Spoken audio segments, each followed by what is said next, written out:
కళా వెంకట్రావు అనే నేను శాసనసభ సభ్యునిగా ఎన్నికైనందున శాసనము ద్వారా నిర్మితమైన భారత రాజ్యాంగం పట్ల నిజమైన విశ్వాసం, విధేయత చూపుతానని, భారతదేశ సార్వభౌమాధికారాన్ని, సమగ్రతను కాపాడుతానని, నేను స్వీకరించబోయే కర్తవ్యాన్ని శ్రద్ధ శక్తులతో నిర్వహిస్తానని దైవసాక్షిగా ప్రమాణం చేస్తున్నాను. ఆంధ్రప్రదేశ్ శాసనసభ సభ్యుడైన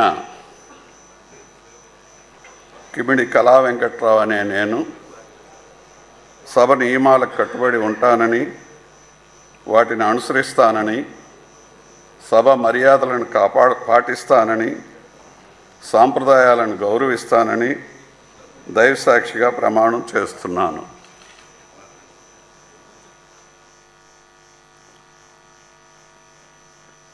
శ్రీ కిషన్ కుమార్ రెడ్డి నల్లారి.